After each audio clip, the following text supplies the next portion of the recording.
Sociólogo polaco, miembro de una familia de judíos no practicantes, tuvo que emigrar junto a su familia a Rusia cuando los nazis invadieron Polonia. Durante la Segunda Guerra Mundial, Bauman se enroló en el ejército polaco controlado por los soviéticos, cumpliendo funciones de instructor político. Participó en las batallas de Kolberg y en algunas operaciones militares en Berlín. En mayo de 1945 le fue otorgada la Cruz Militar al Valor. De los años 1945 a 1953 desempeñó funciones similares combatiendo a los insurgentes nacionalistas de Ucrania y como colaborador para la inteligencia militar. Durante sus años de servicio comenzó a estudiar sociología en la Universidad de Varsovia, carrera que hubo de cambiar por la de filosofía debido a que los estudios de sociología fueron suprimidos por ser burgueses. En 1953, habiendo llegado al grado militar de mayor, fue expulsado del cuerpo militar con deshonor a causa de que su padre se había presentado en la embajada de Israel para pedir visa de inmigrante. En 1954 finalizó la carrera e ingresó como profesor en la Universidad de Varsovia, en la que permanecería hasta 1968. En una estancia de estudios en la prestigiosa London School of Economics, preparó un relevante estudio sobre el movimiento socialista inglés que fue publicado en Polonia en 1959 y luego apareció editado en inglés en 1972.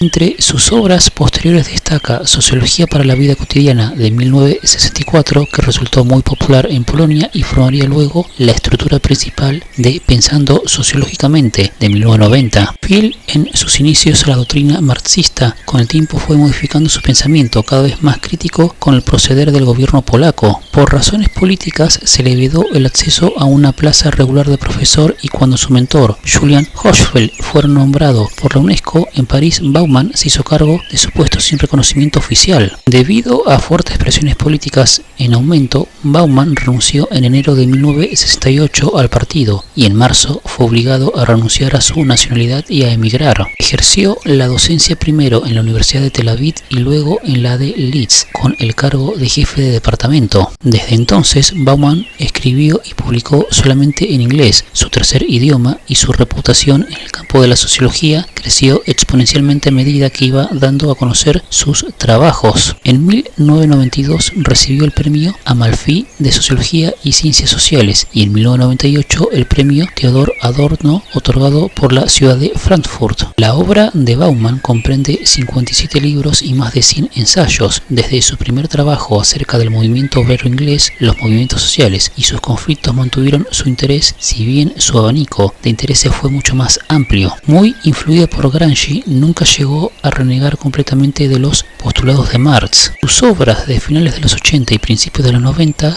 analizan las relaciones entre la modernidad, la burocracia, la racionalidad imperante y la exclusión social. Siguiendo a Sigmund Freud, concibió la modernidad europea como el producto de una transición entre la cesión de libertades y la comodidad para disfrutar de un nivel de beneficios y de seguridad. Según Bauman, la modernidad en su forma más consolidada requiere la abolición de interrogantes e incertidumbres. Necesita de un control sobre la naturaleza, de una jerarquía burocrática y demás reglas y regulaciones para hacer aparecer los aspectos caóticos de la vida humana como organizados y familiares. Sin embargo, estos esfuerzos no terminan de lograr el efecto deseado y cuando la vida parece que comienza a circular por carriles predeterminados, habrá siempre algún grupo social que no encaje en los planes previstos y que no pueda ser controlado. Bauman acudía al personaje de la novela del extranjero de Albert Camus para ejemplificarlo. Hablando en la sociología de George Simmel y en Jacques Derrida, Sigmund Bauman describió al extranjero como aquel que está presente pero que no es alguien familiar y que por ello es socialmente impredecible. En Modernidad y Ambivalencia, Bauman describe cómo la sociedad es ambivalente con estos elementos extraños en su seno, ya que por un lado los acoge y admite cierto grado de extrañeza, de diferencia en los modos y pautas de comportamiento, pero por dentro subyace el temor a los personajes marginales, no totalmente adaptados, que viven al margen de las normas comunes. En su obra más conocida, Modernidad y Holocausto, sostiene que el Holocausto no debe ser considerado como un hecho aislado en la historia del pueblo judío, sino que debería verse como precursor de los intentos de la modernidad de generar el orden imperante. La racionalidad como procedimiento,